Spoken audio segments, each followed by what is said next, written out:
Guys, Joe Rogan has just dropped a bombshell on what Katt Williams is really going through after snitching on Diddy, and this is truly horrible, because it seems that Katt is just being punished for speaking up against terrible people.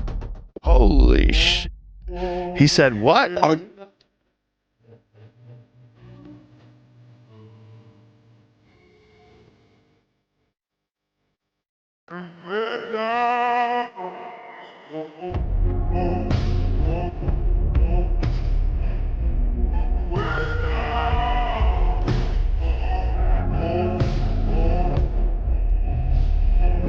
I didn't have a guard protecting me, I would be toast.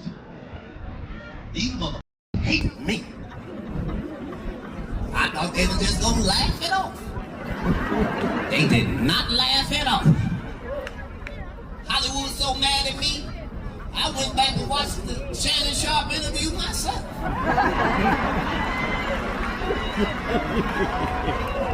What did he say?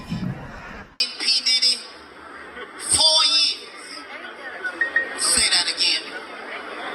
For taking 27 asses. 4 years. Joe Rogan didn't hold back when he started talking about Katt Williams and what happened after Katt exposed Diddy.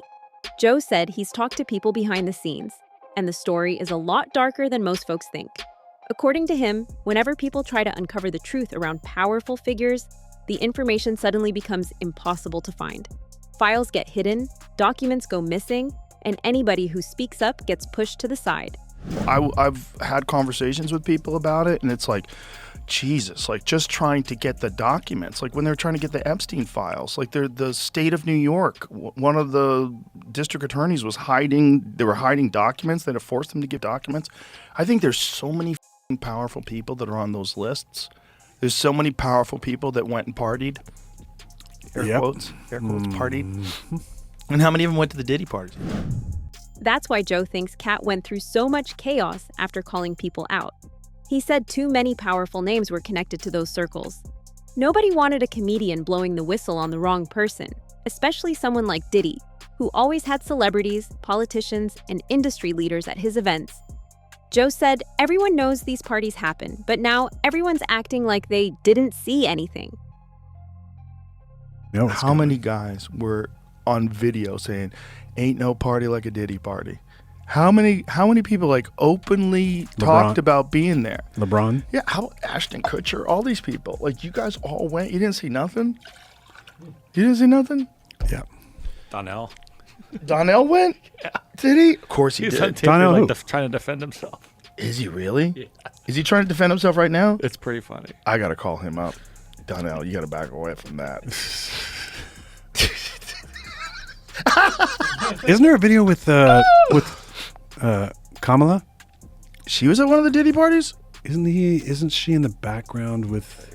It might have been the difference between Diddy parties and freak-offs. Oh, my God. They're giving him shit, too, because he's sitting in his... the guy from Chappelle Show? Yeah. And then Dave's there, too. And then Russell Simmons, too. Oh, boy. But is that at a party, or is that just a group of them together? They were, like, on a yacht or something like that. Okay, but that's not the Diddy party. No, yeah, it's not like they were at I think... You think Diddy was rogue, or Diddy was like a Epstein type, working for somebody? That's a good question. Well, it would be a great way to compromise celebrities. Yeah. This is Joe, also connecting the dots. He said Katt was one of the only people brave enough to speak out early. Most stars were at those parties smiling, taking pictures, and pretending everything was normal. Katt was the one saying, "Nah, something's off here." And right after that, his career suddenly got harder. He got arrested over tiny things, he got banned from events, and the media painted him like he was crazy. People want to know.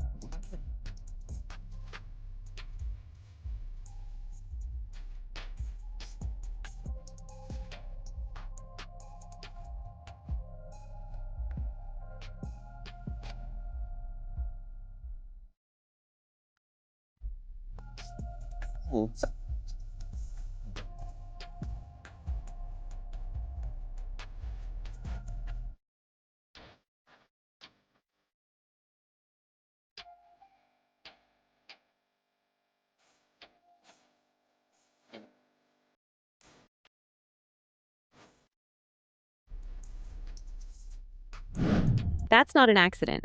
When big names feel threatened, they don't go after you in public. They squeeze you quietly. People stop answering your calls. You lose opportunities. Your image gets attacked. Joe seemingly believes that's exactly what happened to Katt after he mentioned Diddy. And the interesting part is, he's not the only person who sounded the alarm on Katt being in danger from speaking up about the horrors of Hollywood. Jaguar Wright has said it got so bad for Katt that he had to wear Kevlar in his own home because the threat to his life was so real. Want to know what's interesting? Go ahead. It's Katt Williams that taught me how to be Jaguar Wright. Oh, wow. Okay. What was it about him that you kind of say, ooh? 10-10. He was my 30th birthday present. Almost 17 years ago. I'll never forget when he walked into the club and I was sitting at my table. It's my birthday party. And Special Ed brought him. Shout out Special. And me and Ed were celebrating our birthdays that year for the Taurus Affair that we used to do in Miami Beach every year. And Katt was playing the amphitheater and he wanted to meet me. And he came to my party, gave me about 20 grand in cash and said, consider it a down payment on your time. And Moni Love was there.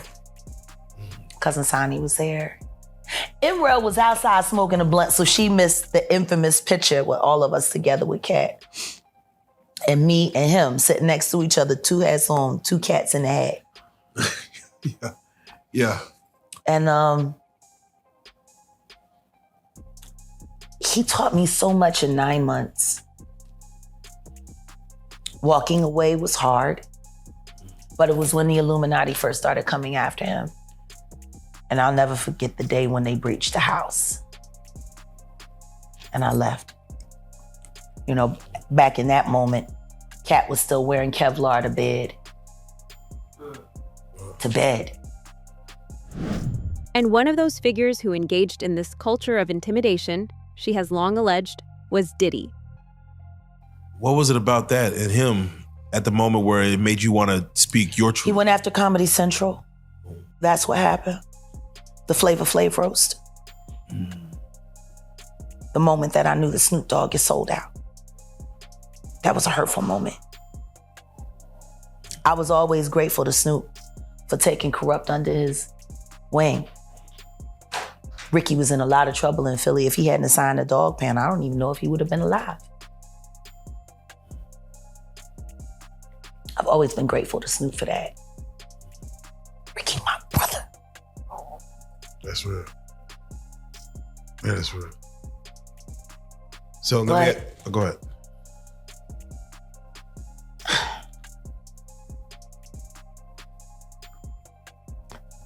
They wanted Katt to humiliate Flav. Like humiliate him. Like no holds barred. And they sent a bunch of jokes. And I'll never forget watching Katt in the office downstairs at the house in Marina Del Rey. And he's sitting there looking at the script and just shaking his head. And then the next thing you know, the phone rang and I'm standing there in the office in the doorway and I'm like, are you all right? And he picked up the phone and it was Comedy Central. And I listened to him threatening him. He said, I'm not doing this. You are not going to get a black man, a real black man, to agree to do this to another black man. Dollars. It was a terrible day. And then that's when all the incidents started happening. Them sending people to the house. Them putting plants backstage at the shows. I mean, I was on tour with him for American Hustle. Right. I was on set for First Sunday. Right. Jaguar added that Katt was also dealing with a lot behind the scenes. People showing up at his house, last-minute changes in productions he was supposed to be part of, and other entertainers stepping in after he refused to follow orders. She said this wasn't random. This was targeted pressure. And the timing always seemed to line up with the same powerful people who had ties back to Diddy. The one thing that Katt said on Shay Shay that it seems like everybody missed, especially now, was that the biggest job of people in the Illuminati is to pretend like none of it's real, to pretend like none of it happens, to keep the secret, to make it all seem like, oh no, that's not happening, that's not happening, that's not happening. Isn't that exactly what's happening now? Sorry. HSI runs up onto multiple properties. And they collected all kinds of things that never made it to that courtroom, did it?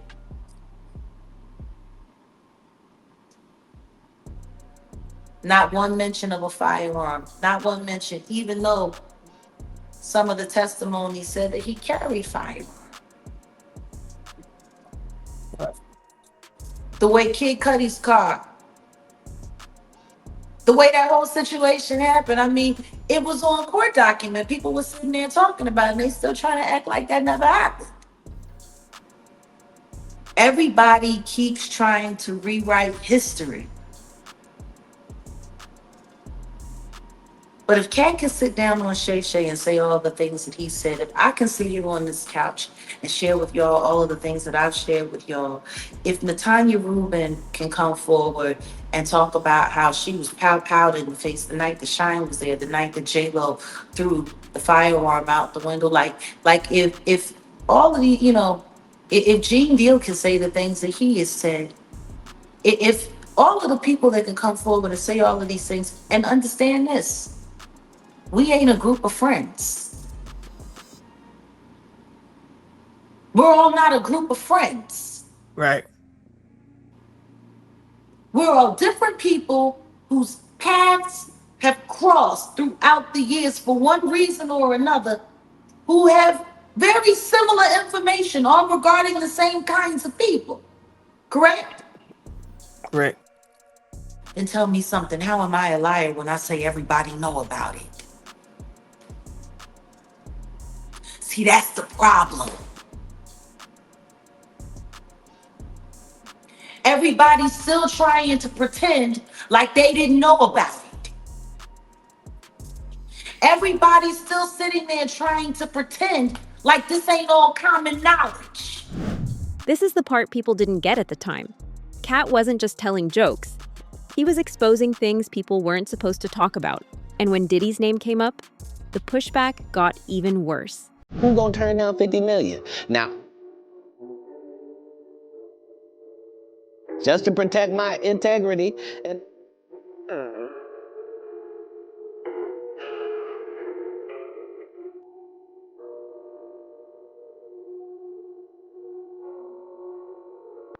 be gay in Hollywood, you never expected.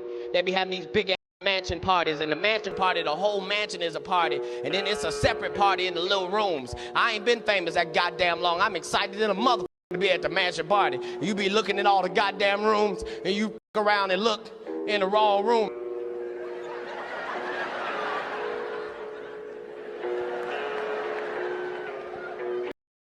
why you think I speak with such clarity? I'm actually involved in each one of these stories I told you about. She believes Katt's career took hit after hit because he spoke the truth too early, long before the public had any idea what was really happening behind closed doors. Jaguar said she'd been waiting almost 10 years for the moment Katt finally spoke freely against the likes of Diddy, like when he went on Club Shay Shay.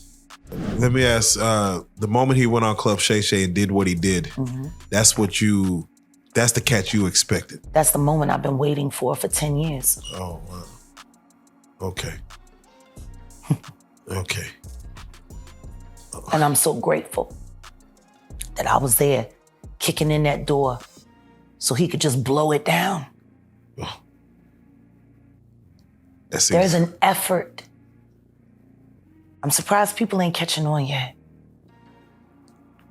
I'm never loud when Kanye's loud.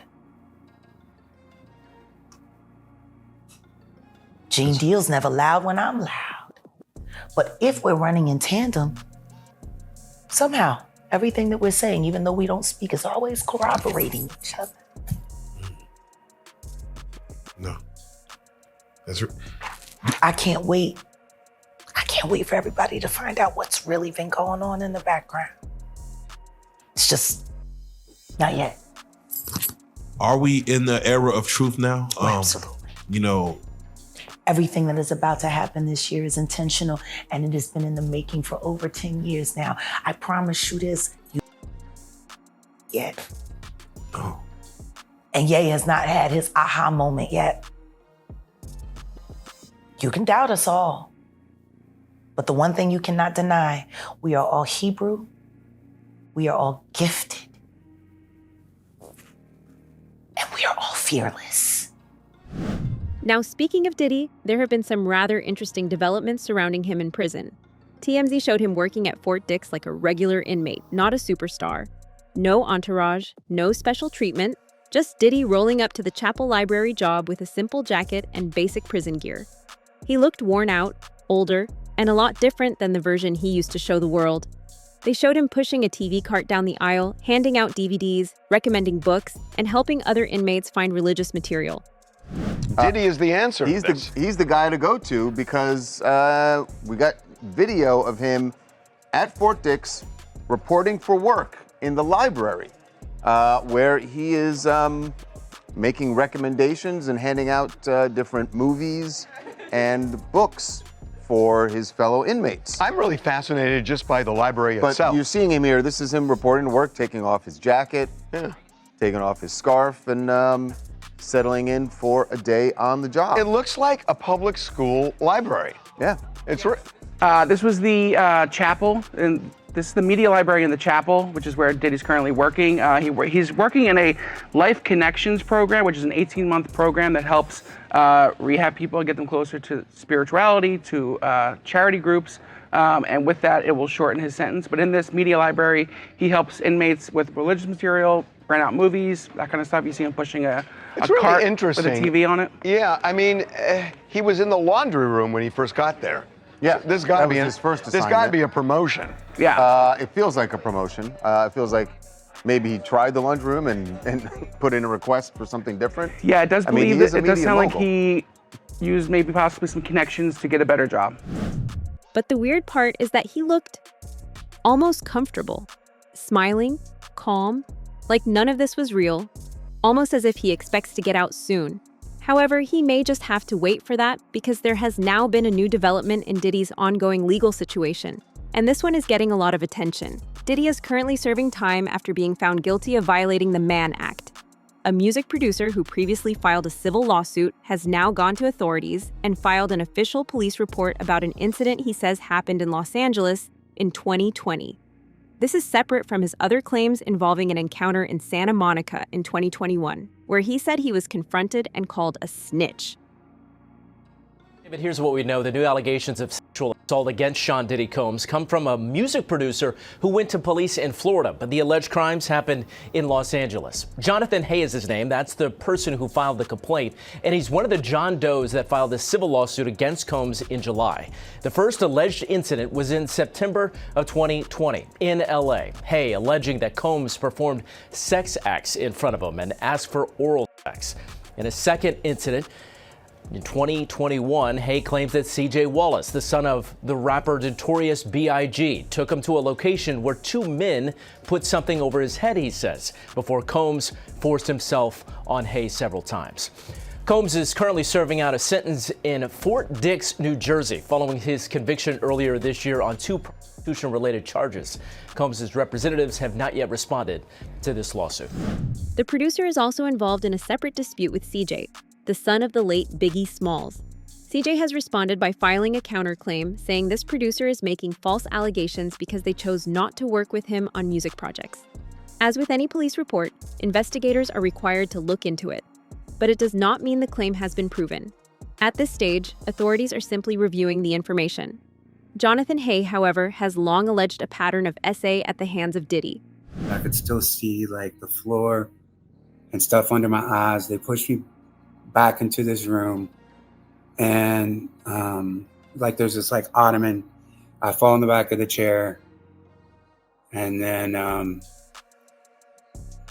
Diddy's comes in, and I could hear his voice, I could see his feet, and I'm like trying to look up, through these little cracks, like what's going on. And he's like, you don't deserve Biggie Smalls. You don't deserve, to be with the Biggie estate. He's just going on and on and on and on and on, right? And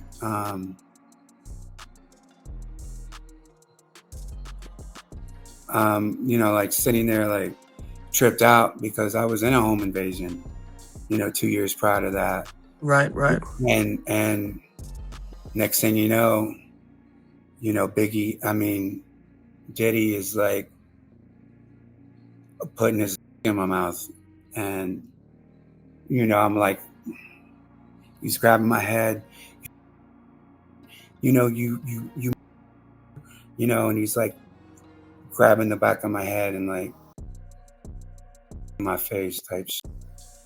And I thought for sure that I was gonna die at that point because he was angry and yelling. And after all that like ended, CJ and Willie come in the room, and I could tell that CJ was surprised, maybe. I don't know.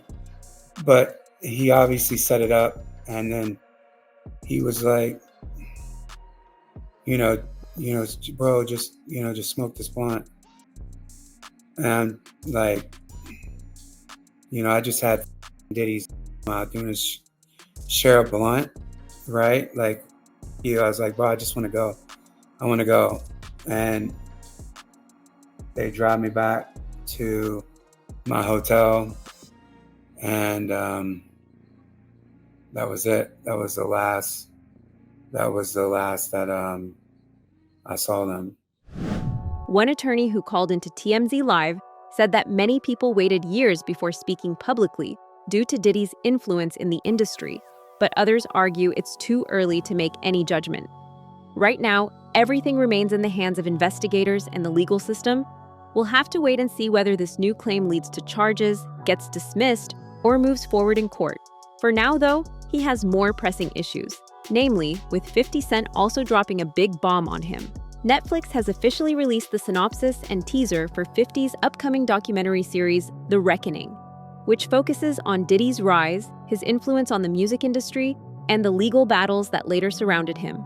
All 4 episodes will be available to stream on December 2nd. The reaction online has been crazy, with many people, such as DJ Academics, questioning if 50 should really be making documentaries like these. 50, I'm not even gonna lie to you, I thought he was trolling, because I do think 50 is a guy to kick you when you're down, and Diddy did seem like he was down for a long time. Pause. And I thought 50 was just trying to kick his back in. It was clear that 50 wanted him to go to jail for a lengthy time, maybe for the rest of his life. And I've said personally, I really think that 50 wanted him to go to jail because he was baby moms. You get what I'm saying? And that's what that is. However, it looks like 50 wasn't playing around when he had announced from back in the day that, he was going to create at that time he called it the Diddy Do It doc.